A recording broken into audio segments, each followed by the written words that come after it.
Boa noite, família! Ai, que delícia! Ai, se liga, Jesus, você caiu aqui de paraquedas, pelo amor de Deus! Tem que se inscrever, pô, porque hoje a gente tem aqui, ó, uma comunicadora fera demais. Ó, a orelhinha dela é uma bússola. É uma bússola. Ó, ela sempre tá achando coisa boa aí no mercado. Se liga, Cleito! Hoje temos aqui Roberta Martinelli. Neguinho, arrebenta, que essa entrevista seja linda. Vambora, pra cima em 3, 2... Alô, Pretinho tá maravilhoso, o ouvido dela é uma bússola.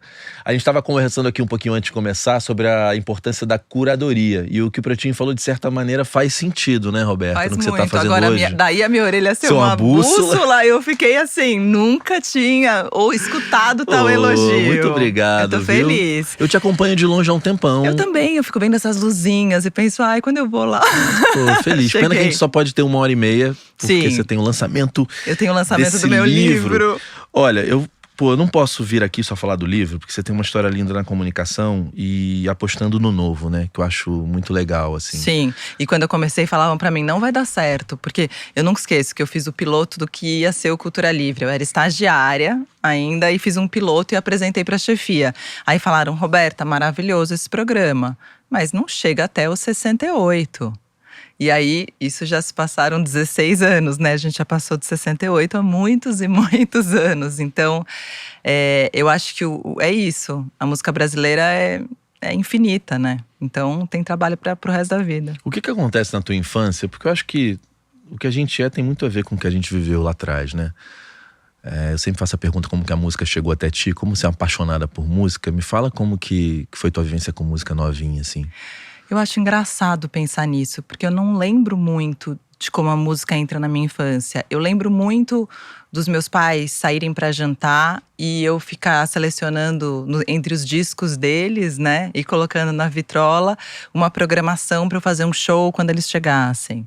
Aí eu lembro de depois ficar sempre fazendo fita cassete para fazer as fitinhas para ouvir no caminho para a escola. Aí eu lembro de dar fita cassete para todo mundo de presente. Lembro depois de gravar CD. Então, assim, eu lembro de fazer programações musicais Desde durante novinha? a minha vida. Muito. Eu amava fazer E isso. eles tinham um bom gosto musical? Meus pais, assim, eles ouviam o que davam pra eles, assim. Mas eu lembro muito de ouvir Maria Bethânia em casa. Tinha também aqueles CDs que eram meu Barzinho e Violão. Já tinha, né? Já tinha o Barzinho e Violão. Tava muito ligado ao que tava na TV também, Tava né? muito. Na minha casa era isso, era o que rolava na TV. Eles não eram intelectuais e não eram pessoas da música. Minha mãe é fonoaudióloga, meu pai trabalhava com embalagens. Então, era o que tinha, assim, era o que eles ouviam. Tinha muito disco de novela. Então, eram essas as músicas que chegavam. E normalmente eu gostava dos nacionais e não dos internacionais. Você já tinha isso desde novinha? Tinha. Mas você acha que era o quê? Barreira da língua ou uma afinidade com a coisa brasileira mesmo? Eu não sei se era barreira da língua, não. Eu gostava da música brasileira mais e também… Enfim, acho que gostava de decorar cantando. Mas eu também aprendi inglês pequena, então acho que não tem a ver com língua, não. Acho que era música brasileira mesmo que me pegava. Mas eu não sabia que isso era um trabalho possível. Nunca imaginei que eu ia trabalhar com música na minha vida. Imaginei assim, sei lá, que eu ia ser advogada, que eu ia… Mas música não estava nos planos. E aí você vai parar no teatro /direito. Eu estudava direito. Não conheço ninguém que foi ator e advogado, Tem um assim. monte. Tem? Paulo Tran, assim, os antigos, né? Os anteriores, não antigos. Não, é porque a pessoa que quer ser ator, ele nunca tá entre o ator e o direito, Mas né? é porque o direito era visto como a mais humana das profissões que dava dinheiro. Entendeu? Que eram promissoras num período em que fazer arte era difícil, se é que algum dia deixou de ser difícil. Acho que só piorou. Aí a família estimula a gente a escolher uma profissão, sei lá… Sim. De verdade, digamos assim, né? Sim, Não sim. tinha Tipo, coisa você trabalha com música, mas e é aí? pra ganhar dinheiro. Já ouviu isso também? Claro. O pior sou eu, que larguei o teatro e fui trabalhar com música. E as pessoas falam, mas calma aí, onde você errou, querida? Você saiu do teatro pra ganhar dinheiro na música, você é louca. Tá tudo errado, né? Eu falei, não é pra ganhar dinheiro, é pra ganhar algum dinheiro. Eu nunca achei que eu fosse ganhar muito dinheiro, mas pra ganhar algum dinheiro eu achei. Porque no teatro eu comecei… Bom, enfim, Porque eu fico imaginando uma pessoa como você vivendo dois universos completamente diferentes, né? campus de faculdade de Direito, na sala, as pessoas e Célia Mas Helena… eu confundia as coisas, sabe? Porque era assim, eu fazia Direito porque meus pais me falaram que eu tinha a ver com Direito. Porque eles não iam falar que eu tinha a ver com música, nem com teatro, porque eles queriam… Tem a ver, né, com novelas e teatro. Nossa, não. E aí eu fazia Direito por causa disso. Só que enquanto eu fazia Direito, uma irmã de uma amiga minha, que é até uma diretora da Globo hoje, que é a Mariana Reade, ela estava se formando na ECA e estava fazendo uma peça que era um musical sobre o Vinícius de Moraes, chamado Samba da Bênção. E ela precisava de alguém para fazer a Garota de Ipanema. Aí e na foi você? época eu era bronzeada, por incrível que pareça. Era? Eu tomava muito sol. Muito. Eu era aquelas pessoas que acordavam e ficavam no sol. Então eu era uma pessoa queimada. E aí ela pensou, Roberta faria isso, poderia ser. Só que eu nunca tinha feito teatro, eu era super tímida, não falava em voz alta em público. E ela me ligou e falou, Rô, eu tô fazendo uma peça, eu precisava, é uma fala só, você topa? Aí eu falei, topo, pode ser. Aí ela falou, então vamos fazer um teste de voz, porque é um musical pra ver se você participa de tudo. Qual era a frase? Era o Tom Jobim, que é o Joaquim Lopes, eu encontrei ele outro dia em São Paulo, virou um ator conhecido, né? Ele era o Tom Jobim, e ele falava, eu tenho uma paixão platônica por você, casa comigo. E eu falava, mas você é um homem casado e eu ainda sou virgem. Só isso, e a plateia rolava de rir. E eu ficava assim… Com a cara de virgem. Eu ficava meio, gente, que eu fiz de errado, desculpa. Isso foi em cartaz um bom tempo? A gente ficou em cartaz na ECA durante um tempo. E eu amei aquilo, foi uma experiência pra mim, assim, uma loucura. Eu achei aquelas pessoas muito incríveis. Eu nunca tinha vivenciado pessoas tão legais. A coxia, né? A coxia. E era a banda, porque tinha os músicos, então tinha a banda que tocava. Aí eu fazia parte do coro, porque aí eu fiz o teste de voz. E o diretor musical falou pra mim, olha, você não precisa cantar alto. Você canta baixo, que ninguém vai ouvir. Faz uníssono ali, tá tudo então bem. Eu ficava lá meio dublando, sabe, bem baixinho. E dançava com o pessoal. Mas eu amava aquilo. E enfim, eu nunca tinha feito aquilo. Então todo mundo ia me ver no teatro. Era uma fala, mas parecia que eu tinha ganhado, sei lá, o Oscar, sabe? Era tipo o auge da minha carreira. Eu amava aquilo. E fiz amigos maravilhosos, né? Tipo, meu melhor amigo era o Augusto, que vinha de Belém do Pará, que morava no CRUSP. Então, assim, as conexões que eu fiz ali foram muito especiais pra minha vida. E eu falei, é isso que eu quero, eu não vou mais fazer Direito. Só que aí tinha um lance, termina o Direito. E aí eu comecei a fazer performances no Direito. Eu nunca esqueço, num trabalho de filosofia que eu cheguei muda com a Constituição, subi na mesa. Hoje eu riria de mim mesma. Mas na época eu me achava, sabe, do teatro. E o coletivo, você falou que também você se engajou muito na questão da universidade, né, como um todo. Eu amava, e era o lance do coletivo, assim, tipo, grupo de teatro, sabe? Você ficar junto com o grupo de teatro, você construir aquilo, ensaiar pacas, sabe? Ter um processo. Quando acabou, eu pensei, gente… Eu lembrava muito do Chico Buarque cantando a arte de deixar algum lugar quando não se tem pra onde ir. Eu chorava no carro ouvindo essa música, porque pra mim era isso, era tipo, calma aí, a gente construiu aquilo e acabou. Eu não tenho mais aquilo, acabou a peça foi embora. E aí me deu eu não posso sair do teatro nunca mais. O teatro é minha vida. E aí eu fui estudar teatro. E vivi 3 anos no Teatro Escola Célia Helena de uma intensidade. E eu lembro que eu falava, se eu não fizer teatro, eu vou ser a pessoa mais infeliz desse mundo. A minha vida é o teatro. E eu tinha um lance assim, não pode ser televisão, a gente não pode fazer TV. Meu grupo chamava Guerrilheiros Urbanos, Companhia de Teatro. O clássico. A gente fazia peças políticas. Detestava a Globo. Detestava a Globo. Quando eu me formei, me chamaram pra fazer um teste pra Belíssima. O teatro chamava Globo de Globo Lixo lá atrás, né? É que quando eu fazia teatro era meio isso. Não era legal dizer que iria fazer novela, Imagina, né? não podia. Não podia, a gente não podia. Era horrível. Era teatro, era a galera, era o grupo, era o movimento, era carregar cenário, era chegar cedo, suada. Então, assim, eu vim desse lugar de carregar cenário. Eu amava o apaixonante, teatro. né? É maravilhoso, não Mudou tem minha nada. vida também, Mudou assim. minha vida. O homem, né, cara, ele é criado, imagina, sou de 73, né? A gente já é criado pra ser machista, né? Pra ser preconceituoso, assim, a estrutura. Super. Quando eu chego no teatro e sou acolhido pelos homens e pelas mulheres, e o toque, E alguém que pega na tua mão e é Não, do é mesmo. lindo. E aí, de repente, assim, você relaxa. E as pessoas falavam, tipo, como você é bonita. Nunca tinha me falado que eu era bonita, sabe? No teatro eu fui descobrindo coisas minhas com 18, 19 anos que nunca tinham me falado na E vida. belezas não externas, né? E as pessoas gostavam de ficar lá e de sentar em roda e de cada um falar o que tá sentindo, sabe? Pra mim aquilo foi, nossa, isso aqui é a vida que eu quero, assim. E depois Pra mim, disso… homem, cara, eu me lembro do Amâncio, que é um cara que eu… De pegar na minha mão e falar amado.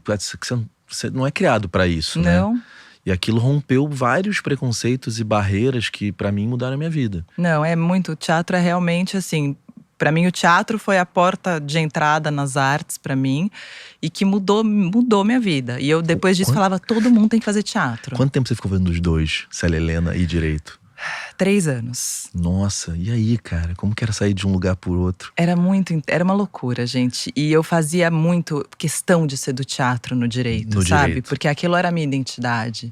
Então eu brigava, eu lembro que eu tinha um professor de direito penal que era horroroso, falava coisas horríveis. E eu brigava com ele, discutia, só que eu tinha vergonha ainda, né? Eu não era uma pessoa muito… Então eu sofria pra falar. E ele me chamava de advogadazinha de direitos humanos. Ah, lá vem a advogadazinha de direitos humanos. Tirando sarro ainda com a tua Gente, cara. pensa, naquela época, hoje em dia, acho que passou, né, isso. É, isso aí o cara teria se demitido. Né? Claro. Mas rolava isso, sabe? E aí eu comecei a entender que o direito não era pra mim. Eu falo até hoje que o Mário Sarrubo, que é o atual secretário de Segurança Nacional do presidente Lula, foi meu professor. E eu bombei na matéria dele, passando do 4º pro 5º ano, por 2 décimos. E eu nunca tinha bombado, eu não estudava, mas eu não bombava. Porque tá tudo no código, né? Eu achava meio… tá aqui no código, eu resolvo isso. Aí eu falei pra ele, 2 décimos, Sarrubo, sabe? Eu nunca vou ser advogada. Ele, se você nunca vai ser, Roberta, vai embora agora, chega. E eu falei, tem razão, eu vou embora agora. E aí Ele falou isso pra você? E eu falei, tá aí, olha, tem um segurança nacional que eu sabe, o cara segura mesmo. Ele me impediu de continuar nessa loucura. E aí eu falei, é verdade, eu vou sair. E como foi falar pros teus pais? Cheguei… Foi um momento em casa que meus pais estavam separando, sabe? O foco saiu um pouco de mim, eu aproveitei a brecha e falei, gente, aproveitando, eu saí da faculdade.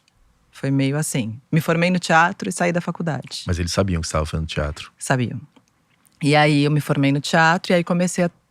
Não consigo trabalhar, né? Aí começou a dar um pânico. Tirou DRT, foi pro mundo e nada de dinheiro. E aí comecei a fazer teste de publicidade, porque não ia dar. E aí teste de publicidade de humilhação atrás de humilhação. Sem cachê de nada. Cachê teste, que era R$10, eu acho. Putz, eu Eu passei ficava muito mó por feliz isso. com o cachê teste. E a gente ficava horas esperando, né? Horas, mas era assim… Aí teve um dia que eu não esqueço, que eu fui fazer um teste pra Yakult. E tinha que contar alguma história peculiar que você fazia tomando Yakult.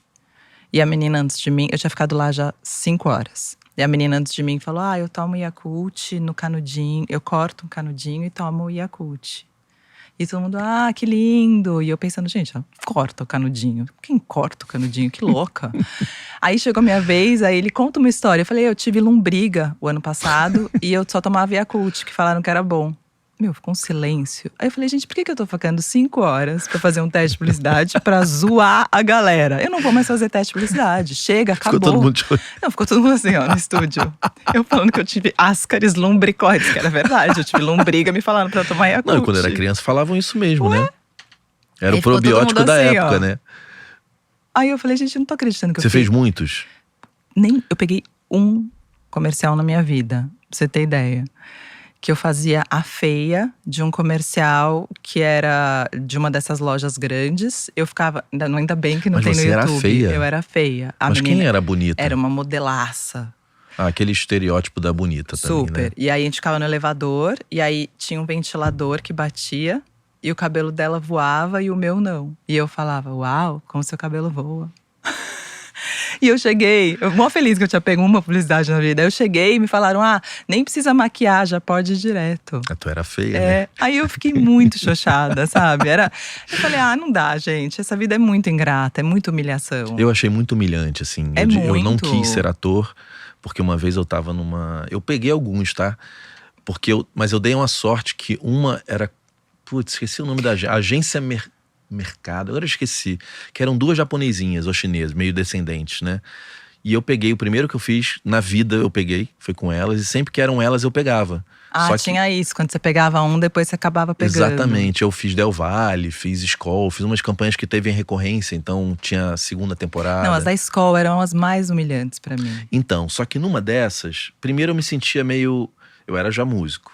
O que é a música, né, naquele momento? Você ensaiava, fazia show, ia aumentando tua audiência. Uma hora você gravava uma demo, que você se preparava e levava. Tomava um não. Mas não era humilhante como o teste. Porque o teste, uma vez eu cheguei, o cara falou, levanta a camisa, tira a camisa e fala isso. Aí eu tirei a camisa, quando eu fiz assim, ele falou…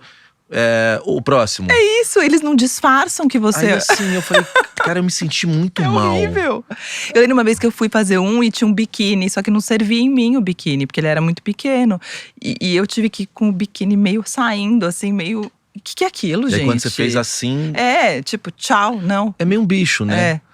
Aí eu peguei outro depois de muito tempo, quando eu já tava quase entrando pra fazer o Cultura Livre, começando o Cultura Livre, eu peguei um de cabelo da Natura, que eu adorei, esse eu E gostei. esse deu certo. Que era uma musiquinha que era tipo, ó, cabelo, cabelo meu. E eu ficava, ai, né? E o dinheiro era bom, né? Era bom, era bom. Aí eu fiquei muito feliz. Ali eu achei que a minha sorte ia mudar, mas aí depois… Mas também você percebeu que você não queria fazer teste pro resto da sua vida, Eu não né? queria. É muito difícil, eu não Chegou sei a como fazer é hoje. vídeo na Globo, lá no cadastro? Muito humilhante, né? Fiz teste pra Belíssima na Globo. E não passou. Não passei, mas e foi engraçado. Tem teu cadastro lá até hoje, você sabe, Eles né? me mandaram. Te mandaram? Eles me mandaram outro dia. É, porque tá lá A até menina hoje. me escreveu e falou: Roberta, eu adoro seu trabalho, eu achei seu cadastro. Ela me mandou, eu tive uma foto de book, eu assim, ó. E o teu vídeo, ela te mandou Ela me o mandou vídeo? tudo, gente. Você não riu muito, não? Eu fiquei com Com vergonha? Eu fiquei com dó daquela menina, gente. Qual era o texto, você lembra? Pequenininha, não lembro. É pequena, é uma menina pequena, exposta daquele jeito. Muito maluco. É muito Ser ator maluco. não é pra mim. Não, foi muito difícil, é isso, assim, é um mundo que… E era isso, eu ficava no teatro, eu fazia assistência de direção, eu operava som, eu operava luz, eu fazia tudo no teatro e não dava dinheiro. Aí eu falei, eu vou ter que arranjar algum jeito de ganhar dinheiro, não é possível. E aí como que… E aí fui fazer faculdade, me chamaram, tinha um professor meu que dava aula de teatro no direito de uma faculdade em São Paulo. E ele não estava conseguindo se comunicar com as pessoas, que ele achava difícil. E aí ele me chamou para eu ajudar ele, mas eu não tinha faculdade, eu só tinha profissionalizante. E aí me falaram, você não quer fazer uma faculdade? Aí eu fui fazer rádio e TV. E aí, quando eu estava fazendo rádio e TV, eu entrei na rádio, né? Comecei a trabalhar na Rádio Cultura, primeiro estagiária na FM. E aí eu era estagiária do Gilberto Tinetti, pianista. Era estagiária do Laudate Dominum, que era um programa de música sacra. E fazia de música erudita quase todos os programas. E aí, enquanto eu estava fazendo isso, eu comecei a criar um piloto do que seria o Cultura Livre. Porque eu queria levar esse programa para a Rádio AM com a música brasileira que acontecia agora. Em que momento que você começa a amar essa música, digamos, alternativa, né? Eu acho que quando eu vim do teatro, tinha muita gente… Era a época do MySpace, né? Então a gente ouvia muita coisa no MySpace. Porque isso, pra mim, eu fico inconformada, né? Que foi uma rede social de música que foi, a vanguarda das redes sociais. E que hoje a gente não tem uma rede Mudou a social vida de muita gente música. aquilo. Era maravilhoso, a gente se comunicava com as pessoas, era muito próximo, né? O que eu vejo de gente, mesmo aqui no livro, a Letrux, a primeira vez que a Marina Lima falou com ela foi pelo MySpace. Porque ela gravou Acontecimentos… Ainda Letusse, né? Ainda Letusse, no primeiro disco. E a Marina foi lá e escreveu pra ela. Então era isso, o MySpace era um mundo. Então a gente resolveu fazer um módulo na Rádio Cultura AM nessa época, quando eu era estagiária, que chamava Música Livre. A música da web na Rádio Cultura AM. E você já na locução. E eu falava, tipo, hoje a gente vai ouvir Cérebro Eletrônico com a música D. Hoje a gente vai ouvir… O que tinha? O Jardim das Horas, Tulipa Ruiz, Marcelo Genesi. É o surgimento dessa cena, né? É, eles não tinham disco, mas já estavam colocando umas músicas no MySpace. E aí a gente fez esses módulos e a partir daí fez o piloto do Cultura Livre. E como que era? Tinha algum nível de cobrança de audiência? Não, né? Não. Que maravilha começar assim, né? Isso eu acho assim… Eu acho a maravilha da TV pública, né? Maravilha mesmo, assim. É claro que todo mundo quer ter audiência, é claro que a gente quer alcançar o maior número de pessoas, mas não ter essa cobrança, tipo, você tem que atingir isso, isso, isso. Você não ter uma meta, você poder construir com calma um programa, né? Eu cresci fazendo o Cultura Livre e fazendo programa de rádio, de TV, sem saber, né? Eu fui aprendendo fazendo. Eu acho até fofo ver os primeiros programas, que eu sou atrapalhadinha. Tipo, ingênuo ainda. Uma né? voz impostada. Eu falo, olá, eu sou a Roberta Martinelli, começando Cultura Livre. Aí, sei lá, vai o Abujanra fica me quebrando o programa inteiro e eu… sabe? E eu fico sério, parece uma dupla de palhaço e eu sou a tonta, sabe? Rolou isso no Rola iniciozinho? muito, sabe? Eu muito… Mas eu fui aprendendo com eles, né? Eu fui fazendo e aprendendo. Tendo um programa… Porque o Cultura Livre era um programa de rádio diário, que virou um programa de TV diário. Quando a gente foi pra TV, a gente gravava com iPhone, nem era iPhone na época, era iPod. Não tinha iPhone ainda. A gente gravava e colocava na TV um programa gravado com iPod. Ah, então não era tipo estúdio de TV? Não, era um estúdio de rádio que eu tava e chegava quem tivesse lá e gravava. E a gente punha um programa no ar. E subia na televisão? Subia na TV. Tem esses programas, são bonitinhos. Que massa. Muito ingênuos, assim, bem pequenininhos. Mas aí a gente descobriu que era muito difícil sincar o áudio com a imagem do iPod. A gente não conseguia, demorava horas. Eram horas e horas de ilha. A TV falou que era um produto muito caro. Então a gente ia fazer um estúdio de rádio estilizado pra mim. Que seria o que hoje são os videocasts, né? Mas Sim, a gente que não fez tinha esse isso, nome ainda, que era, né? era a nossa mudança pra televisão. E aí aí já a gente tinha equipamento construiu, já aí lá? tinha câmera, aí tinha… Mas era um estúdio pequeno e a gente levava umas bandas imensas. Então eu lembro do Júnior Barreto com uma galera, sabe? Lotando o negócio. A gente, todo mundo apertado, não conseguia. Aí eu lembro a charanga do França, não tinha microfone suficiente. A gente pôs um microfone no meio, eles tocaram todos em volta. Tipo, improviso total. Você ia fazendo acontecer, assim. E eu acho bonito de ver, porque é isso, né? As pessoas… Outro dia alguém falou, o Tiny Desk tá vindo pro Brasil. Aí todo mundo, não, mas o Tiny Desk já tá aqui, Cultura Livre. O pessoal começou a rir. Mas no começo era muito isso. Porque o Cultura Livre, como a gente não tinha uma estrutura, tinha que adaptar, tinha que fazer do jeito que dava. O baterista nunca era muito bem-vindo, porque não cabia bateria. Então era aqui sempre… também, o baterista sempre, tipo, tem bateria. Ah, que ótimo, a bateria veio. Porque toma tempo, né? Vocês não tinham uma mesa lá pra microfonar tudo. Né? Era tipo o microfone e ia. Então era meio… Aí uma vez foi uma banda instrumental do Marginals, que era o Tony Gordon, o Marcelo Cabral e o Thiago França. E eles chegaram lá, eles e um bolo. Aí eu falei, gente, mas é um programa de música ao vivo. Aí eles, a gente achou que era rádio, é nosso aniversário. Aí tem que pegar os instrumentos. Aí foram pegar os instrumentos e voltaram com o criolo, que eles acharam o criolo passeando na rua. Que não era famoso ainda. Tava começando. E aí ele fez uma versão pra Não Existe Amor em SP, que é a coisa mais linda do mundo que a gente tem guardada, sabe? Então, aconteciam umas coisas muito loucas. Mas eu acho bonito de ver a liberdade que a cultura deu para uma criação. E quando eu vejo o programa, tipo, outro dia eu fui assistir vários, porque eu fui dar uma aula e as pessoas perguntaram, eu fui mostrar. Eu achei muito punk aquilo. Eu falei, gente, como alguém deixou essa jovem fazer isso na televisão? Porque era assim, eu nunca esqueço, o Nando Reis foi, e o Nando Reis chegou e ele não sabia quem, não me conhecia, ele topou. E naquela fase que o Nando Reis estava bem loucão ainda. E ele topou. Aí ele chegou em cima da hora. E aí ele entrou meio mal-humorado, não sabia quem eu era. Ele é meio sério, né? Aquela época ele não sabe onde ele tava. Ele chegou, ele tava lançando, eu não lembro qual disco que era. Era aquele do aniversário dele, 12 de janeiro? Ou não sei. Só sei que ele levou a partitura, porque ele não sabia as músicas ainda, que ele nunca tinha tocado. Aí ele começou a tocar, ele chutou a partitura. A partitura voou. Eu levantei pra pegar. No que eu levanto, eu tava conectada com o fio do microfone, eu esqueci. Eu arrebento o microfone com a mesa. Tem uma foto, o Nando Reis tá assim, ó. Eu tô em cima dele, tentando pegar as coisas, ele tá assim, ó. Eu amo essa foto, mas era muito, muito punk as coisas que maneiro aconteciam. Que ele topou, né? Topou. E depois daquilo ele ficou muito, sabe? Tipo, acho que ele amou. E eu fico brincando, né? Que era uma época que o Marcelo Camelo ia, porque era tão indie, que até o Camelo topava, o Amarante topava. Depois quando eu fiquei muito, muito conhecida pra eles, né? Que eles gostam de lugar que ninguém vai. E você é um pouco assim também, né?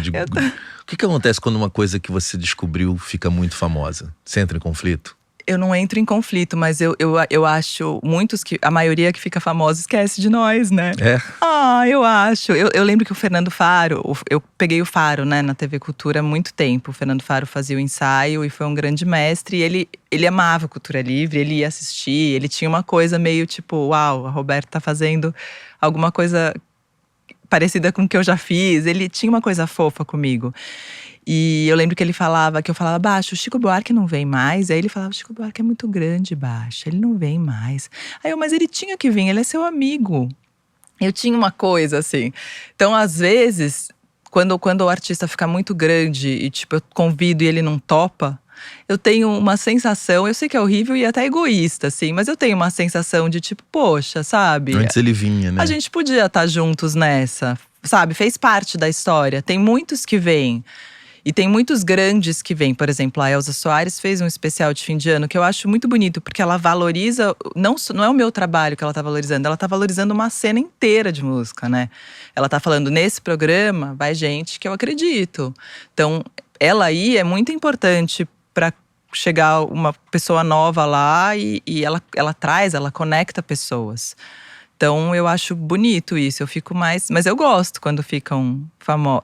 Muitos ficaram famosos, né? Muitos já ficaram famosos e desficaram. E você é bem importante nessa cena paulistana, né? Que a gente chama de Nova MPB. Eu acho que o teu programa, a Natura… Sim. Né? São players que fizeram uma Sim. cena que não existia existir, né? E tinha muita… Ainda mais na primeira temporada, tem muita turma do Rio. Tem essa temporada Pichitica, tem Do Amor… Quem mais tinha? Nina Os Becker. Mulheres que Dizem Sim foram as lá? Mulheres que Dizem Sim não deu tempo, eu cheguei depois. É porque eles Foi o acabam Pedro também Sá, muito rápido, né? O Pedro Sá foi. O Pedro foi, mas as mulheres não. Moreno, então assim, tinha bastante gente que ia, Banda Tono. Então enfim, e é um momento rico da música brasileira, né? Um momento de efervescência, aquela época, 2009, 2010. Porque é um momento em que, eu estava até falando isso com o Ganjamin outro dia, que eu acho que a música brasileira pegou as rédeas da indústria, a música independente. E falou, é assim que é. Que a gente ficou até falando, tanto que o Criolo, quando lançou o Nó na Orelha, todas as gravadoras quiseram comprar ele. E ele falou, não vai me agregar em nada, pra que eu vou precisar de uma gravadora? Hoje em dia, é o contrário, né? Eu acho que as gravadoras e o mercado pegou de volta. Claro, assim, tem mil coisas. Eu acho que a gente aprendeu que o mainstream não é malvado, né? A gente aprendeu que tudo bem na Globo. Ser ator da Globo pode ser legal. É legal, né? tem ator da Globo que eu acho até legal. Não. Eu até tenho amigos que são.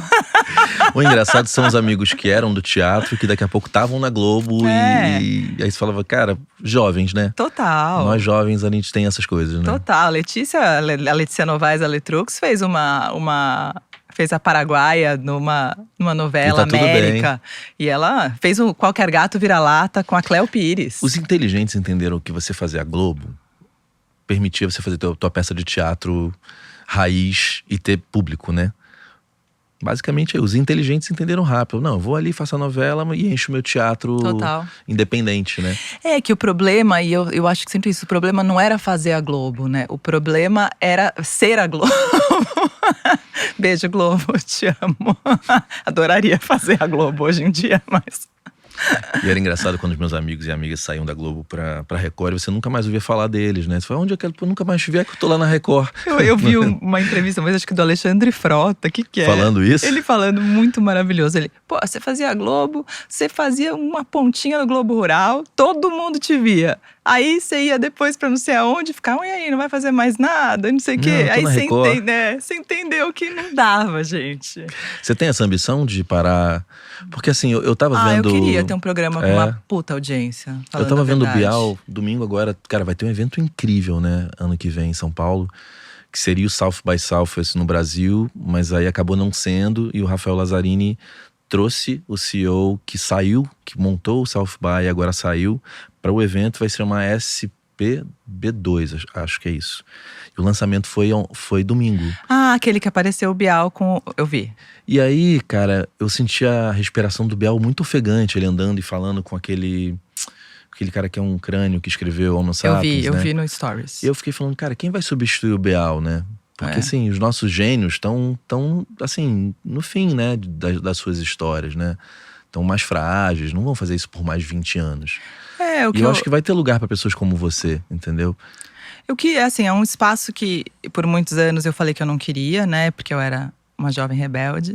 Mas é um espaço que é isso. Agora, há 16 anos fazendo um programa de música brasileira, eu quero fazer programa de música brasileira para muita gente, né? Eu adoraria ter um programa na Globo de música brasileira. A Globo não tem mais programa de música, E né? como que você ia ceder a pressão por audiência?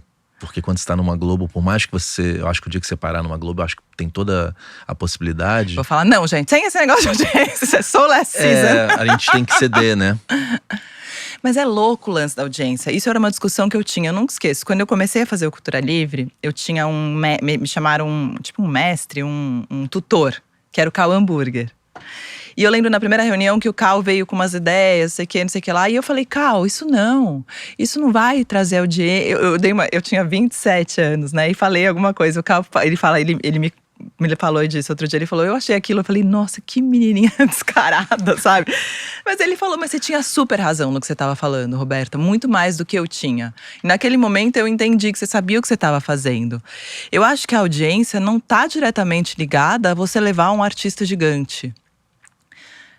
Os programas do Cultura Livre que dão mais audiência não são os programas com os nomes que a gente acha que vão dar audiência. Aqui, no Papo com Clê, é exatamente a mesma coisa. É isso. A audiência hoje em dia é muito misteriosa.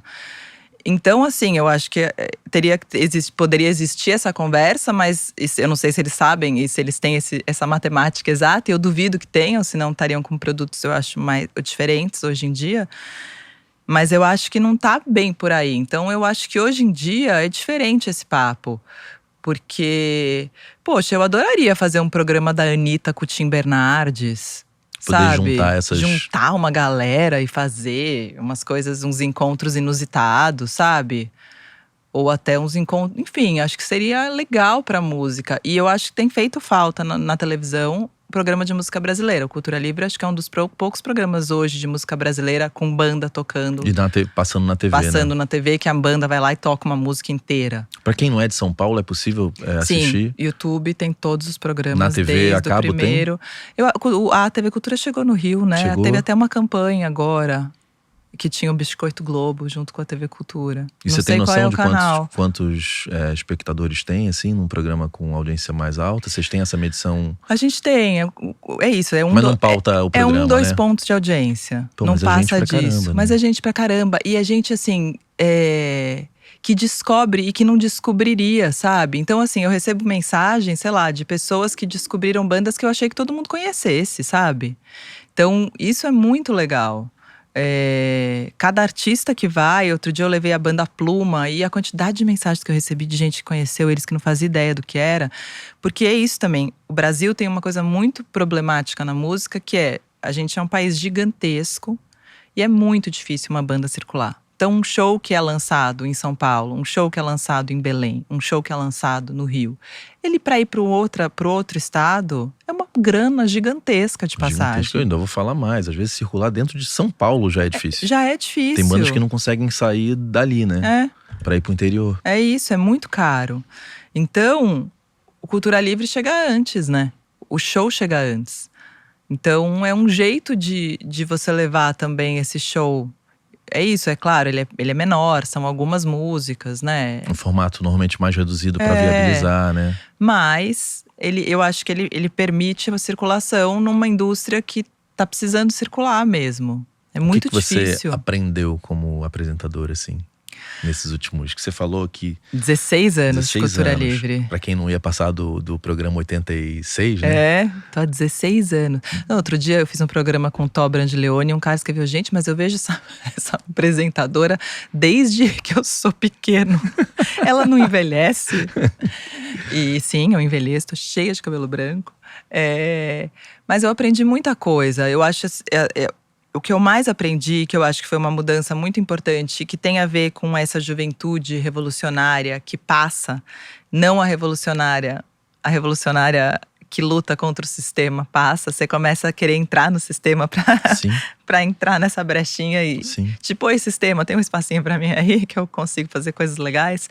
Então, acho que isso eu aprendi muito. E aprendi com as bandas também. A gente tava falando isso outro dia. Céu, Anelisa Assunção, essa geração Tulipa, Mariana Aidar. É uma geração que não podia fazer sucesso, né? Tipo, não podia falar que queria fazer sucesso. Aí vem Marina Sena, Duda Beat e falam: a gente quer fazer sucesso pra cacete, a gente vai chegar no mainstream. Não tem a menor questão com esse papo. Menor. Eu acho que eles ensinaram muita coisa pra gente. Eu acho que hoje todas nós queremos fazer sucesso porque essa geração chegou e falou que queria fazer sucesso. A gente não falava que queria fazer. A gente queria, mas a gente não falava que queria. Né? Eu acho que é mais profundo, né? É que eu era da galera da música do Rio que queria fazer sucesso. Ah, você queria. Não, de ter clareza, queria assinar um contrato com gravadora, a banda era mais pop. Mas eu tinha os meus amigos, assim, que a gente até sacaneava, que era a galera mais de Botafogo, que não sei por que Botafogo, as bandas dali já tinham uma coisa mais indie, Naquela época, você estava numa gravadora, você não existia. Então todo mundo queria estar numa gravadora. Mas eu acho que a gente queria ser mainstream e tinha uma galera que falou: não, a gente não quer ser. Então eu era da turma que não tinha problema com isso, né? Mas a galera do lado de cá ficava meio… Não é tão legal ir na Xuxa, né? Eu queria ir na Xuxa, eu queria estar nos programas, assim. Não era muito a minha turma. Eu era o pessoal que ficava… não vou na Hebe, né? Não vou no Silvio Santos. Eu não tinha o menor problema, mas eu lembro dos meus amigos e eu falava: cara, deixa de ser hipócrita, você não quer… Eu lembro do Lucas Santana falando pra mim: Roberta, você pode ser você em qualquer lugar. Você Pode. Não precisa. Mas eu acho que a juventude, né, você não sabe ainda, ou eu não sabia ainda, que eu poderia ser eu em qualquer lugar. Hoje eu sei. E às vezes a gente não sabe nem quem a gente é ainda. Muito, isso. Eu acho que quando eu comecei o Cultura Livre, eu não sabia quem eu era. Então o Cultura Livre, e por muito tempo eu e o Cultura Livre, a gente foi a mesma coisa. Eu morria de medo de acabar o Cultura Livre, porque eu morreria sem ele, sabe? Era uma coisa muito… Era Parte da tua identidade. Era eu. Tipo, aquilo era eu. Se você falasse mal do Cultura Livre, você falando mal de mim. Era uma coisa muito intensa. E aí que eu acho que fazer outros projetos e perceber que eu era eu na Rádio Eldorado, fazendo Som a Pino, e que o Som a Pino também tinha seu charme e muitas coisas maravilhosas, e que tinha muito a ver com Cultura Livre, e que aquilo era eu. Entendeu?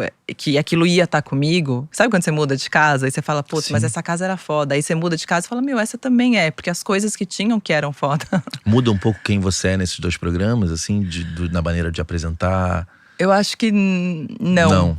Você já tem a tua marca, né? Eu acho que o Cultura Livre e o Som a Pino, hoje em dia, assim, por eu ter os dois, o Cultura Livre me permite experimentar mais, porque eu acho que ele é um programa mais aberto para experimentações.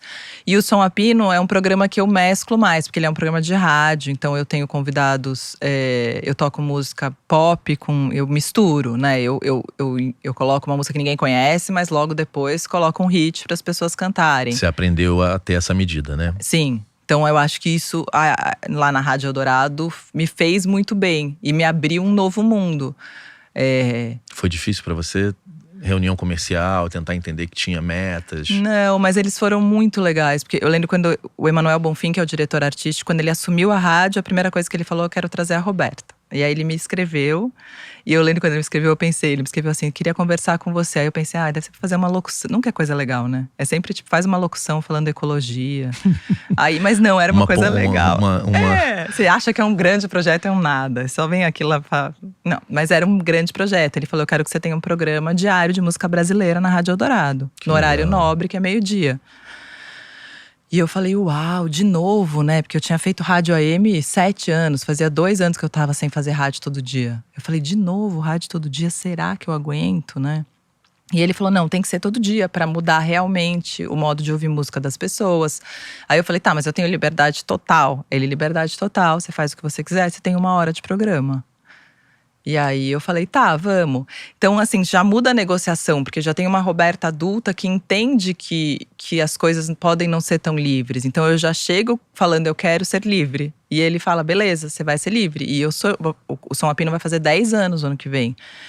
E é um programa que me mudou de patamar, eu acho. Me tirou do indie. Eu jamais serei mainstream, eu acho. Só se a Globo me chamar. Mas me levou para um mid. Sabe, me levou… meu Instagram aumentou, eu alcancei muito mais gente. E eu acho que também tem um processo do próprio indie virar mid, né?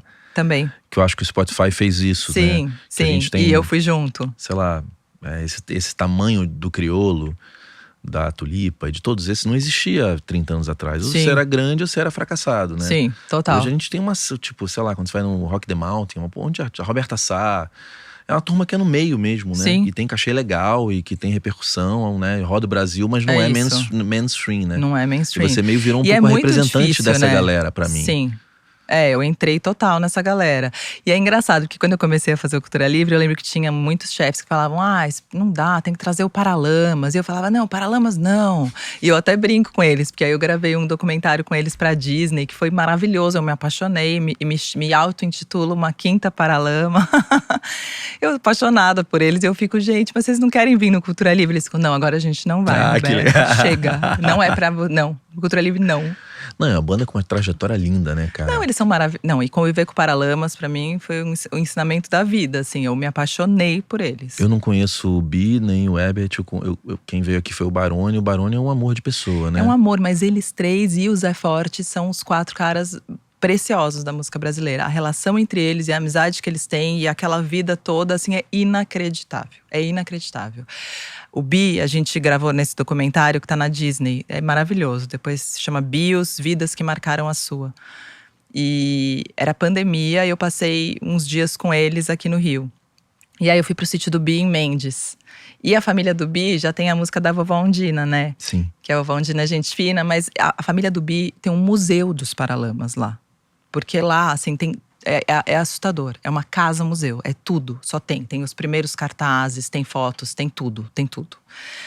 E a família dele, a mãe dele, é assim… É uma loucura aquilo. É um amor e uma devoção. E aí o Barone morou com ele um tempo. Então…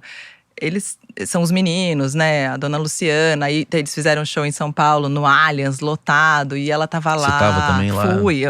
Me chamaram pra um trabalho. Eu falei: não posso, eu tenho show do Paralamas. Você tava no backstage ali? Sim, Foi aí as muito pessoas… emocionante pra Foi eles? lindo. Foi uma coisa. Muito bonito a gente ver os nossos artistas sendo prestigiados Nossa! desse tamanho, né? E o Paralamas me arrepia, assim. Porque eu acho eles, assim… É isso, eles são os caras do mainstream… que são os caras do mainstream, que são os Paralamas. Eles são os mesmos garotos que eles sempre foram. Eles têm os mesmos sonhos, eles são iguais. E eu acho isso a coisa mais difícil, sabe? Que talvez a vontade revolucionária da juventude seja um medo de perder essa capacidade, né? Pode E eles ser. não perderam. E arriscaram muito, né, no caminho. Você conhece a discografia deles inteira? Muito, super. Porque você é um pouquinho mais nova que eu, né? Sim. Eu me lembro quando sai Severino, é um disco… Fica todo mundo meio… Bem antes de Sim. existir Bloco Deu Sozinho. Essas Sim. coisas ali é um disco arriscado, cara. Eles correram vários riscos. Até o Selvagem, que se tornou um grande sucesso, é um disco que poderia não ter dado tanto certo assim, né? Sim. Então tem alguns discos, eles foram mudando a rota, flertando com outros estilos ao longo do caminho. Acho uma baita banda, baita É uma discografia. baita banda. E os três são muito, são músicos, enfim, são muito maravilhosos, né? Pra mim foi uma experiência e tanto, assim.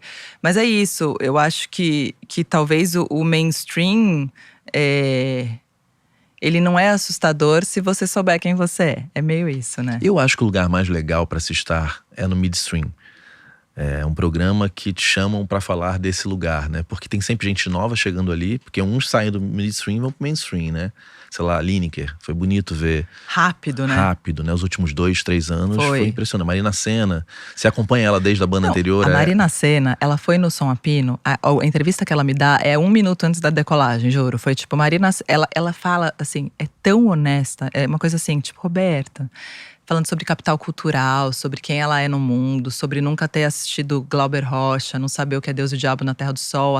A cidade dela não tem teatro, ela nunca tinha ido ao teatro. E ela falou, e aí eu caio nesse mundo em que as pessoas começam a me querer, sabe? E que eu passo a representar um valor ali. E que eu sou uma pessoa, enfim, é uma loucura. Essa coisa de você passa a ser alguma coisa é muito louca, né? É muito louca. Você deve ter passado por isso, né? Porque o programa foi crescendo. É. De repente, eu vou lá no programa da menina. De repente, a menina não é mais a menina. A Robertinha, né? Eu falo isso. No começo eram sempre uns marmanjos mais velhos, né? Que chegava lá, ó, Robertinha, ó, Robertinha. Aí, de repente, ficou todo mundo da minha idade. Agora, só tem jovens que me assistem desde pequenos. Que massa. É uma loucura. E passa ter valor ir no seu programa, Sim. né? É algo que a pessoa vai botar no release dela. E é bonito de ver isso. Tipo, tem gente que você batalha pacas pra ir no programa, a pessoa vai e não tá dando a menor bola. E aí vem uma banda, tipo, eu não sei se você conheceu esse grupo que lançou um disco que chama Maria Esmeralda. Não, depois me passa Vou o que te você tá passar. ouvindo. Porque Meu, Maria Esmeralda é a minha descoberta do ano. é uma assim. banda? É um disco. São 5 meninos que fizeram um disco chamado Maria Esmeralda. Tem participação da filha da Annelise Assunção, da Rubi Assunção. E é um descasso, assim, um baita disco. Até fui num show, teve um show no Arouche, em São Paulo, e aí o Benegão tava lá, o Benegão ficou, meu, Cássio, o que são esses moleques? Eu falei, B, é impressionante. E aí ele foi lá, depois os meninos choravam com o Benegão, sabe? massa. Muito bonito. Mas aí eles foram lá. Eu ouvi o disco, convidei a banda, eles foram no meu programa. Chegaram no meu programa, tipo, mandando áudio pro pai, mandando foto. Olha onde a gente tá. Eu falei, gente, assim, é por isso que eu fiz o programa. Eu não fiz o programa para receber os artistas renomados. Eu adoro receber os artistas renomados e acho importante para a trajetória do programa. Mas é por causa disso que eu fiz o Cultura Livre, eu não penso posso exatamente esquecer. como você, eu entendo. É isso. A gente tem propósitos parecidos, né? Eu tento um pouco mais desvendar os bastidores. Total. Você vai mais na parte artística mesmo. Mas é óbvio que é lindo ter o Nelson Mota aqui, ter essas pessoas que são nossos ícones, né? É isso. Mas quando eu, sei lá, trago o hold do Renato Russo, que nunca deu uma entrevista, que Aí ninguém é olha, aí eu falo, maravilhoso. pô, que legal tê-lo aqui, Olha sabe? quanta história esse cara tem, né? E ninguém tava perguntando. Porque o Nelson Mota tá muito documentado, né? Sim. Caetano, Gil. Sim. Se esses caras não tiverem mais aqui, tem muito documento. Sim. Quem quiser saber, os mais jovens vão… Quem foi Gilberto Gil? É muita gente. Sim. Já documentou, já entrevistou. Agora essa galera ninguém documentou, É né? isso. E o Maria Esmeralda tem uma música que eu peguei uma frase que eu falo pra eles que é isso, né? Que eles falam, antes disso tudo acontecer, eu me encantei pela espera. E eu acho que o Cultura Livre é isso, assim, é esse momento de espera, é um momento antes de você… Você vai pro mercado musical, mas tem a Lineker tá lá quando ela lançou aquele EP lá atrás, entendeu? Então, são registros muito do começo. O Emicida tá lá muito jovem. Então, é esse momento, sabe? Que eu não posso deixar de perder. É um exemplo de quem entrou no sistema do jeito certo, né? Concorda? Entrou, ele sabe quem ele é. E fez a mensagem dele chegar a muito mais gente por ter sabido entrar no sistema, né? Total. É isso, essa aula aí que nos foi dada. Como que é pra ti tá nessa função de curadora? Porque, cara, tem uma responsabilidade, né? Porque tem quem você diz não, né? Outro dia, eu nunca vou esquecer. Eu conheço gente que… Todos os curadores têm gente que detesta, né? Outro dia eu fui no WME, Women's Music Events, lá da Monique e da Cláudia.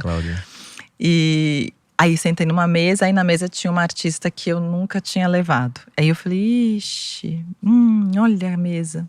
E agora? Aí a Ava Rocha ouviu eu falando, eu falei meio alto, ela tava do meu lado. Aí ela falou, Roberto, mas você sabe que tem muito mais gente que não gosta de você do que gosta. Aí eu falei, por que ela? Porque tem muito mais gente que você não convida do que você convida. E quando você não convida é porque você é chata, não é porque… Não, porque não tá dentro do… Cara, curadoria passa por, de alguma forma, visão de mundo e gosto musical, né? Sim, e tem uma coisa assim, não é porque você não foi chamado que você não é bom, gente. E o Cultura Livre não vai mudar a vida de ninguém, nem nenhum dos meus outros projetos, né? É de verdade, não muda. Porque estar nessa posição… Ter gente que não gosta de você é estranho, né? Saber que tem… É estranho. E é isso, assim, e ter agora lançando o livro, eu até falei isso. Você como músico sabe disso. Você fazer um trabalho e mostrar para as pessoas para ver se elas gostam, é um lugar muito frágil. Que é um lugar que eu não tinha frequentado desde o teatro. Eu senti frágil, nesse lugar? Super frágil. E senti o poder que nós, desse lado, temos. É um poder, né? Eu nunca tinha sacado o tamanho do poder. Sim. Quando sai qualquer coisa do livro, eu vou ler, sabe? Pra ver se as pessoas gostaram ou não gostaram. Mas tem um lugar de se ver no outro, né? Você quase esquece o que você fez pra ver no outro se é isso mesmo, sabe? Você perde a referência quando você lança uma obra, né? No mundo. Não, e uma função diferente, que é escrevendo, né? Se comunicando, você tá já faixa preta nisso. Total. Como que foi a primeira linha? Porque eu tô querendo escrever também um livro. É frágil, pra eu achei artistas, frágil. né? E eu não sei como que eu começo. Como que se começa um livro, né? Como que… Eu achei um lugar frágil, e aí, falando nisso, assim, eu já quero voltar. Aliás, o que te fez querer escrever um livro sobre a Letrux? Só voltando na curadoria, para quem eu não chamei e que não goste de mim, eu não acho legal me ter neste lugar de tanto poder. Eu não importo tanto assim, eu acho. Eu acho que é isso que a gente tem que sacar. Porque, por exemplo, agora, se alguém vai lá e fala mal do meu livro, significa que meu livro é ruim? Significa que para alguém esse livro não bateu legal. E que para essa pessoa não foi bom. Mas eu não posso desvalorizar o meu trabalho por causa disso. Isso é um ensinamento que eu mesma tô tentando criar em mim, né? Você sofre na rede social depois que o programa vai recorte pra rede social? Com o programa, não. É engraçado. Você tá bem segura em relação a isso? Sou super segura com os programas. Eu fico meio, é isso que eu fiz, tá tudo bem. Mas, mesmo com a galera hater de internet, assim? Mesmo. Você viu o meme Cultura Livre por Bala Desejo? Vi. Sim, né? Sim. Você sofre ou não? Eu não, né? Eu sou só a escada pro meme. Eles que sofrem, né, tadinhos. Mas, não, eu não sofro. O Bala Desejo teve uma galera meio tipo… Por que esses caras chegaram tão forte do nada, né? E eu entendo também, porque assim, eu estudei na Escola Parque, então eu sei o que é. Só que eu fui tirado cedo. Então eu não virei da galera da Escola Parque, porque na 4ª série eu saí. Mas aquilo ali tem um poder, porque as pessoas dali são filhos de artistas. Sim. Então era uma galera mesmo, né? Se eu tivesse chegado até o fim, eu teria sido amigo de um monte de gente que eu não fui, porque eu saí criança. Sim. E irrita um pouco pras pessoas, de repente. Por que essa galera saiu do nada? Cara, tem coisas que tem a ver com talento, no caso deles, eu acho muito bom o trabalho, mas relacionamento muda muito. Claro. Super. Relacionamento muda a vida. Não, super. E é isso, assim, eles são os 4… Todos têm muitas relações tem importantes muitas relações, e muito talento, né? E o Bala Desejo foi uma conjuntura boa ali, né? Rolou um lance mesmo especial, né? Tanto que agora Zé Ibarra lançou a Fim, que é o disco dele. A Dora lançou o disco dela. A Júlia lançou o disco dela. Dora é bom demais, super. Cara. O da Júlia eu não ouvi. Eles estão super lançando seus trabalhos e não sei o quê. Mas a conjunção Bala Desejo deu nisso. Deu no que deu. É uma loucura aquilo, mas sim. Mas como escreve? Vamos lá, da onde? Eu escrevi muito tempo no Estadão, uma coluna de música. Você não me contou isso, não, tá vendo? Eu deixei pra aqui, que eu queria do SESI Lab, né? Eu queria te surpreender, eu queria que você falasse o quê? Uau! Mas eu escrevi durante 2 anos artigos uma coluna semanais de música. E eu sempre conto isso, quando eu comecei a escrever, o Martinho da Vila tinha ido no meu programa e ele falou: "Ih, Roberta, vai ser a pior época da sua vida. Porque você entrega um, tem que entregar o outro. Entrega um, entrega o outro." E realmente, foi horrível. E foi muito traumático pra mim. Porque o que eu gosto de falar, né? E eu falo fácil, falo próximo, eu não sou uma… E na hora de escrever, eu também quero escrever próximo. Também quero escrever do jeito que eu falo. E eu fiquei com uma trava em escrever. E aí, quando eu comecei a fazer o Clube do Livro, que é o meu programa de literatura na Eldorado, que faz 2 anos que eu faço, e eu perdi meu pai, e passei por vários traumas, e as pessoas e os escritores ficavam toda hora: "Por que você não escreve? Por que você não escreve?" E eu falava: gente, eu não escrevo porque eu não escrevo, né? Eu não escrevo. Mas foi me dando vontade de escrever. Mas não escrever uma ficção, não escrever sobre meu pai. Me deu vontade de escrever. Eu falei: eu vou escrever sobre música. E eu conheci essa série do Livro do Disco da Cobogó, já tinha feito o lançamento dos Paralamas com eles. E aí falei: eu vou propor um disco jovem, né? Porque os discos tem alguns discos, né, na série. Acho que o mais jovem antes de mim é o Chico Science, que é a da Lorena. Que ela fez Chico Science, Nação Zumbi, que ela fez o Da Lama ao Caos. Aí os Paralamas do Sucesso é o Selvagem, que o Mário Luiz Grangeia fez. Aí tem Gangue 90, tem Dona Ivone Lara, Racionais, Nara Leão, Marina Lima com Fugaz. Mas o mais jovem de todos agora é o Letrux, né? Em Noite de Climão. E aí eu falei: será que a gente faz… Eu escrevi pra eles e falei: eu adoro a série. Será que vocês topariam fazer um disco, entre aspas, jovem, de 2017? E aí elas falaram: qual? Aí eu falei: o Letrux em Noite de Climão. Aí a Isha, que é a editora, falou: me escreve o primeiro capítulo. Aí eu escrevi o primeiro capítulo e ela falou: vamos fazer. Como que é a folha em branco? Eu fiquei pensando muito como começar um livro, né? E eu sou da época do Letusse, que é a banda anterior da Letícia e do Lucas Vasconcelos. E eu sempre quis ter estado no último show da banda Letusse. E você não esteve? E eu não… Foi aonde o último Ah, show? aqui, ó. É o primeiro capítulo do livro, ó, começa nele aqui. Mas o último show… Tá aqui, ó. Foi no Festival Circulador, em 2016, em Paquetá. E aí eles foram… Depois do show, quando eles estavam voltando pra cá, eles vieram no barco com todo mundo, todo o público, cantando com eles o caminho inteiro de volta. Tem documento audiovisual disso? Tem um vídeo feito no YouTube. Tem vídeos no YouTube disso, só. Não é uma época de tanto registro, né? Mas você conhecia essas histórias ou você foi atrás delas? Eu sabia dessa história e sempre fiquei, não acredito que eu não fui nesse show. Eu lembro das pessoas falando desse show no Facebook, eu lembro da história, eu lembro de ver vídeos. Então eu falei, vou começar desse show. E aí conversei com Letícia, conversei com o Lucas, conversei com a banda, fiquei falando com as pessoas que estavam lá nesse dia e escrevi esse primeiro capítulo.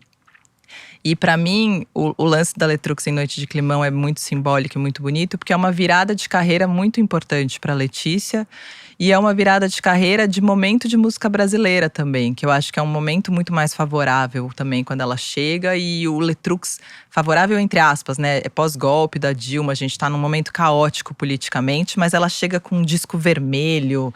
A coisa do vermelho me impactou muito, porque dificilmente um artista… Eu sou muito fã da Cia, né? Que as eras, né, que hoje chama de era, são muito claras, assim, o cabelo preto e branco, não sei o quê. E é difícil se manter isso. Total. E ela manteve isso quase 2 anos, né? Total. Não, e foi ganhando contornos políticos, porque o vermelho era paixão só, né? Era o amor, era onde a fossa dança e o gozo dói. A história da Dilma o disco já tinha sido lançado? 2016 é a Dilma, 2017 é o disco. E aí é isso, ela começa a fazer… por exemplo, 2016 é um ano cheio de experimentações, porque já acabou Letusse, e aí ela faz uns shows tipo… esse ano foi muito louco. Ela começa a fazer uns shows tipo Tru e Tro com Desfrute ou Frite. Ela faz alguns shows sozinhas, meio experimentando. E tanto que uma música que estava no disco e que depois saiu, e que tem tudo a ver com esse período, que foi gravada pela Fafá de Belém depois no Humana, que é uma música que estava no disco, que é Alinhamento Energético, que é: se você pensou que ano passado foi intenso, você não sabia de nada, inocente, você não sabia de nada, que ano louca, que vida é essa, o que vem depois, que era falando sobre aquele período. E essa música estava no disco, porque na época que ela lançou o disco, ela me chamou para fazer o release. Então eu recebi o disco primeiro, eu e o Zé Pedro, porque ela lançou pelo Joia Moderna. Ah, ela lança pelo… Olha ela só, tentou não todos os editais, e não passou em nenhum, e fez financiamento coletivo. Numa época em que ninguém aguentava mais ver financiamento coletivo. Você sabe que eu abri a página aqui e cai na Amanda Palmer, né? Não, essa já mudou a página, mas eu tinha marcado. Porque a Amanda… tá aqui, ó. Eu sou muito fã da Amanda Palmer, né? Ela é uma pessoa, talvez a grande revolução da internet nessa questão, não só do crowdfunding, mas da conexão com os fãs, né? E eu me lembro que ela fez essa campanha. Ela chegou a levar nas gravadoras e ninguém quis, levou em todo lugar, ninguém quis. Ela fez de tudo, ninguém quis. E aí ela falou, vamos lá fazer financiamento coletivo. Só que foi um financiamento coletivo muito legal, né? Que hoje, por exemplo, ela tem muitos fãs de Climão recentes, né? E as pessoas agora estão me escrevendo, tipo, não tô acreditando que eu perdi esse financiamento coletivo. Que eu falei pra Letícia, vamos comprar sua casa, financiar. Cadê o financiamento da casa? Vamos comprar uma casa de financiamento coletivo. Dá pra fazer mesmo, cara. Você sabe que lá fora tinha uma empresa chamada Plaid Music, que foi logo depois da Amanda, chama Benji Rogers. E ele tinha uma lógica que você não deveria nunca parar o financiamento.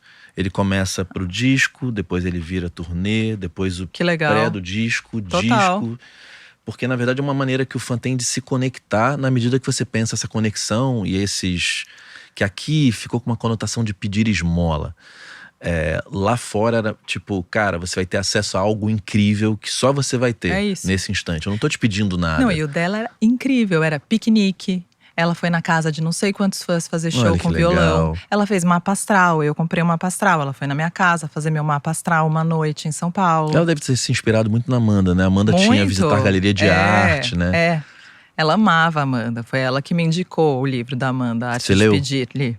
Maravilhoso. O audiolivro, eu acho a voz dela muito foda. É muito legal. É porque eu gosto de ouvir fazendo spinning, né? Essas coisas, ou aeróbico. Spinning me deixa tonta. Porque fica…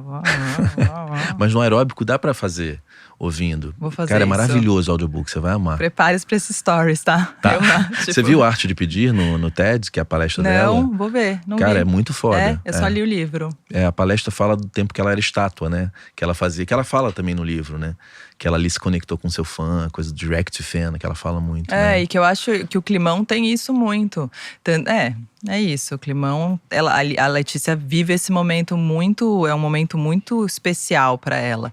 E é uma virada de carreira, ela tá escolhendo a banda, se conectando com as pessoas, vendo com quem ela vai fazer, criando uma coisa nova. Tanto que ela fala que durante todo o processo, a banda é muito plateia pra ela.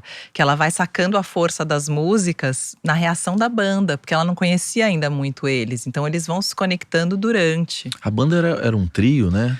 É o Arthur Bragante, a Navalha Carrera, o Lourenço e o Rebelo. A Marta V entra pra fazer umas coisas Marta ou V. outras. Eu lembro que a coisa de ter uma pessoa trans também chamou atenção, né, naquele momento. Não A como o mundo Navalha. mudou hoje, já não seria notícia hoje, né? Sim.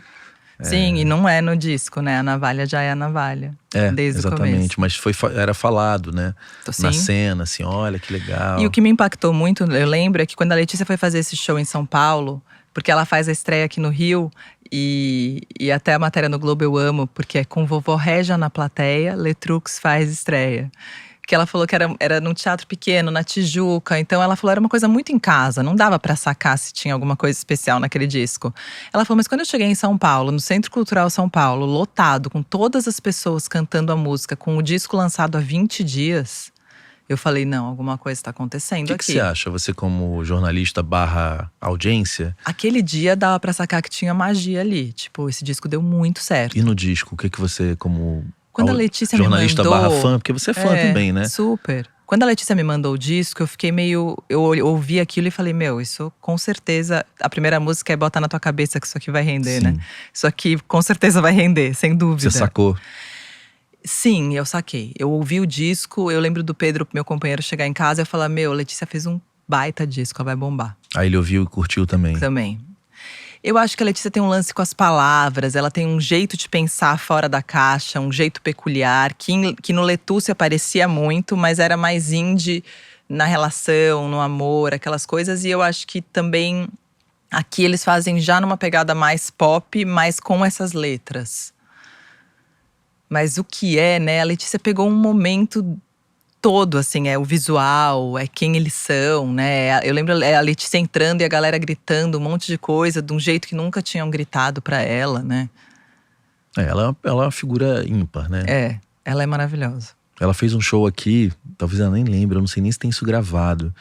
E foi maravilhoso que ela falava umas coisas, ela decorou o estúdio de um jeito todo diferente, assim. Veio Ela uma veio galera… do teatro, né? Ela veio do teatro, né? Ela era, não sei se era amiga, mas ela era muito próxima do Rick Yates, que é um grande amigo meu. E foi uma noite mágica aqui, assim. Todo mundo se divertiu muito, porque ela é engraçada também, Ela né? é muito engraçada. E ela é boa, ela sabe circular, né? Como E ela os mesma festivais diz. abraçaram ela, assim como abraçaram a Marina Sena, né? Abraçaram muito ela circulou em muitos festivais. E é isso, ela atingiu lugares que ela não tinha atingido antes. Porque eu acho que Letus estava muito Rio-São Paulo e não passava muito disso. E aí Letrux viajou o Brasil todo. O que tem nesse livro pra quem quiser comprar? Qual é a história do livro? Você começa bem do iniciozinho… Começo do fim do Letusse e pego todo o processo para a criação do disco até o lançamento do disco.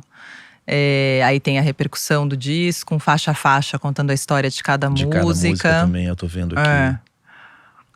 Qual é a tua predileta do disco? Ai, que difícil, mas acho que eu sou do povo brasileiro. Eu sou indie, mas minha cabeça é mainstream. Flerte Revival e Que Estrago, vai. Mas uma que eu peguei paixão e que eu não tinha tanta é Coisa Banho de Mar. Até o nome, né? Porque eu sempre achei, o nome chama Coisa Banho de Mar, a música. E porque o Arthur Bragante, quando fez, ele colocou Coisa Banho de Mar pra eles pensarem em alguma coisa, entendeu? Tipo, amor, banho de mar. E ela, não, vai ser Coisa banho de mar mesmo. E aí a música virou Coisa banho de mar. E essa você gostou, foi amar depois. Fui amar depois de saber essa história, ela me pegou mais. Lembra do lado B, né, dos vinis, né? Total. Que tinha essa coisa, tinha galera que só gostava do lado… Você devia ser meio assim, do lado B. Que gostava do lado B. Aqui, não, eu gosto do lado A. A turma também. do teatro gostava sempre do lado B, né? Não, às vezes, total. Ou do disco que deu errado. Não, quando fazia a trilha sonora, era sempre o lado B. Tipo, nossa, que música é essa? Aí você falava, essa é uma que Eu ninguém sempre conhece. fui mais lado A. É. Por exemplo, quando elegiam, assim, Transa do Caetano. Pô, eu acho um disco legal. Mas de repente botaram esse disco no Eu amo lugar… Transa do Não, eu acho legal, já ouvi muito, mas… Pra mim não consigo comparar com o Circulador ao vivo, assim. Não consigo dar esse valor como… Porque eu acho que ele tem discos que são obras-primas, sabe? E aí, de repente, sei lá, Tim Maia Racionais. Legal, interessante, mas não é o melhor disco. E tem um pouco isso, né? De uma cena que elege certos discos e aquele é o que é o melhor, talvez só porque tenha sido meio jogado às traças pelas gravadoras, né? Sim, mas eu gosto do lado A também, eu gosto dos dois. Eu gosto dos dois, Eu né? gosto dos dois. A gente que gosta de música gosta do lado A e do lado B, né? Gosta dos dois juntos. É muito linda essa época de você pensar o disco numa forma que não tinha como fugir, né? A audiência era obrigada a ouvir, né? Que tu podia pular no disco, obviamente. Mas a gente era mais chato de pular. Do CD ficou mais fácil de pular, né? Muito mais. E aí você contava agora uma história, agora né? você nem sabe o disco, é a música que cola a Adele, com a lembra que outra. ela obrigou? A Adele fez isso, né? Eu não sei se permaneceu, mas ela fez um lançamento que ela obrigou o Spotify a colocar o disco de um jeito que você não podia mudar a ordem. Então você era obrigado a ouvir na ordem que ela quis. Maravilhoso. Porque tem uma história na ordem, né? Claro. Claro, e o artista fica lá pensando a ordem, e aí a gente vai lá e ouve uma música e só, nunca mais ouve nada ali. Não, é super importante. E é isso, né? Aí aqui a junção de tudo é o livro do disco, né? As pessoas falam, mas ninguém compra mais disco. E as pessoas falam, ninguém compra mais livro. Então eu vou fazer um livro do disco. Porque eu sou assim. Você vai lançar ele agora, né? Vou lançar ele agora, saindo daqui. Eu vou soltar isso pra quem tá vendo agora. Isso aqui Já saiu lancei, foi ótimo. uma semana, vou tentar lançar semana que vem, porque aí tá pertinho. E como que faz pra comprar o livro? Tem na editora Cobogó, que é a editora, tem essa série toda. Pretinho já botou Ó, ali que pra lindo, gente. arrasou, Pretinho. Já tem nas Amazons da Tem vida? Tem livrarias, tem onde vocês quiserem. Comprem em livrarias, é tão bom comprar em livraria. Vocês vão fazer esse lançamento em São Paulo? A gente fez em São Paulo, Já na fez em Livraria São da Paulo. Vila. Foi maravilhoso, super cheio. Como foi pra você ser… Porque aí tem aquela… Eu acho que quando eu lançar o livro, eu vou ficar muito nervoso. Aquele negócio de sentar Muito numa nervoso, mesa, eu acho que não vai aquela ninguém. fila, e você acha que não vai ninguém. Você teve essa Não, sensação? e eu achei que não ia ninguém. Bom, eu nasci dia 31 de dezembro, né? Eu acho que não vai ninguém em lugar nenhum. Porque as pessoas vão no Réveillon, elas não vão na minha festa. Teu aniversário foi sempre no Réveillon? Sempre. Você sofreu? Eu me acostumei, né? É porque eu sou 6, né? De você é cá? setembro. Não, eu sou Ufa. 6 de setembro. Já ia falar, sabia. Que normalmente quando caía na segunda, o 7…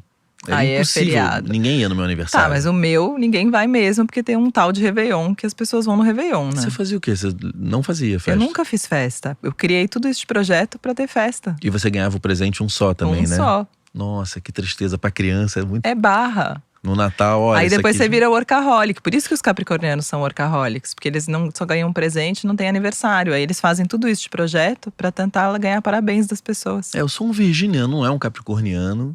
Mas tem a ver, né? Eu fui casado com uma capricorniana. É insuportável. Porque o virginiano, ele é capaz de não olhar a conta do banco porque ela tá negativa. O capricorniano não vive sem olhar o extrato. Gente, eu tava falando isso outro dia. Eu encontrei uma amiga minha, ela falou: meu marido fica negativo e não liga. E eu fico toda hora… Tá vendo? Tá vendo? Eu sou inconformada, também fico. É uma coisa que não me deixa dormir. Ô, Renatinho, qual é teu signo, Renatinho? Aquário.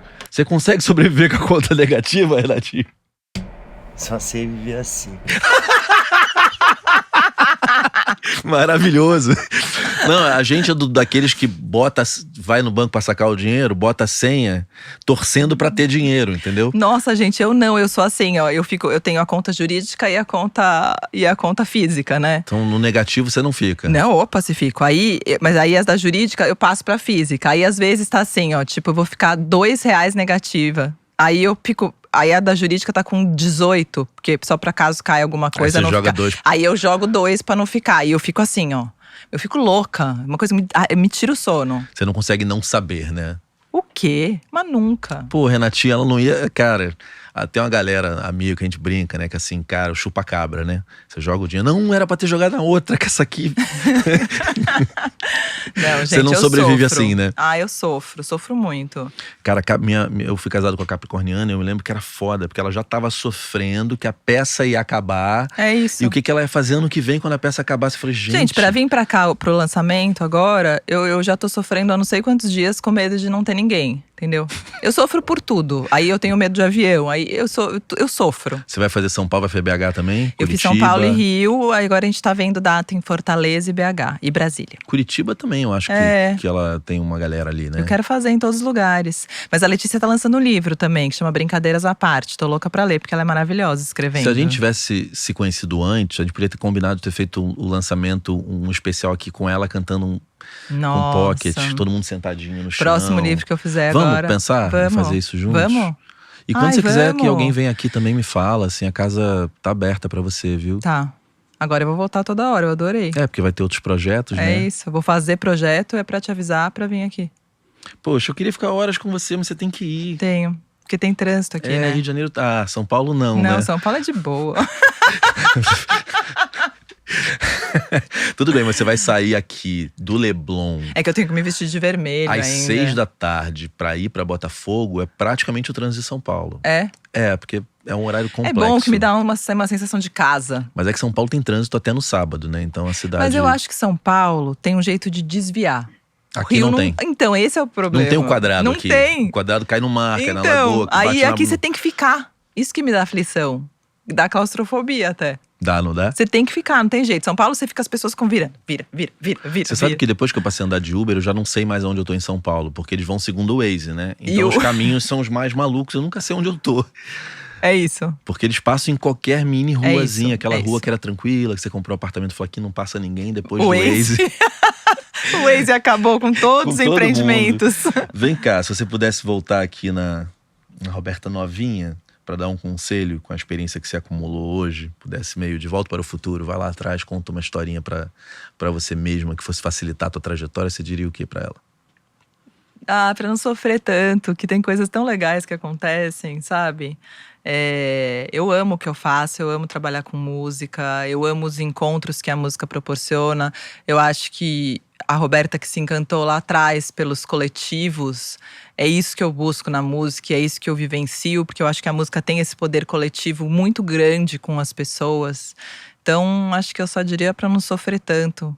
Vale até hoje, né? Pra eu tentar não sofrer, porque o que eu sofro… Você sofre, né? Eu sofro. É capricorniana, né? Veio assim. E vem cá, quem quer mandar música pra você, é óbvio que eu meio, pelo que eu já vi seu, eu já meio entendo o que eu mandaria ou não pra você. Não, porque você começa a entender que, gente, curadoria é um olhar, né? Mas assim, as pessoas às vezes mandam e falam assim: Roberta, tô te mandando pra você me falar o que você acha. Eu não costumo falar o que eu acho, E né? não importa o que a gente acha. É isso, e pouco importa Se a tua também. arte, você tem convicção dela, não importa. Eu acho isso também. Mas pode me mandar pelo Instagram, eu sempre respondo ali nos inboxes, eu destravo todo mundo. Quer dizer, menos coisas estranhas. Você tem alguma playlist no Spotify, assim, aberta, que você Não bote as tenho. coisas que você escuta? Deveria ter. Deveria, né? Vou Porque fazer você ouve isso, um monte de coisa tá? nova, às Vou vezes dá fazer. vontade de ali ouvir o que ela tá ouvindo agora, Não. né? Só tenho as que eu faço pro SESI Lab, que é onde eu faço curadoria em Brasília, que aí a gente faz umas noites temáticas e eu faço as minhas playlists pra eles. Legal. Mas vou pensar nisso. Muito obrigado. Amei. A casa tá aberta. Adorei. Bom lançamento, vai estar cheio. Não se Vai. preocupe, vai. A Letícia não vai deixar tá vazio, né? Ela postou hoje, espero Aqui é a que terra não. dela, né? É, Botafogo, ela é dali, né? é. Vai estar lotado. tá bom. Beijo, Obrigada. viu? Ó, você tá convidada pro Senta Direito Garota. Eu vou te passar o contato hoje. Ali você pega do Renatinho, Tá. que é o nosso podcast super feminista. É a Eu Ju vou. que apresenta, só vem mulheres. Eu acho que tem a ver e eu acho que as pessoas vão comprar Tá. o livro, tá? Eu quero. E aí, Pretinho, o que você achou? Eu amei, filho. Esquece. A nega estourou. Esquece, tá estourado, esquece. Ó, Você lembra de pegar esse link e botar na descrição, não, ô já Pretinho? tá aqui na descrição. Ih, ele é malandro, ele deve ter pegado o link afiliado pra ganhar. Pega o link afiliado pra te lá. Vem que dá bom, esquece. Beijo, gente. Vejo vocês no próximo episódio, hein? E não gravei. Mentira.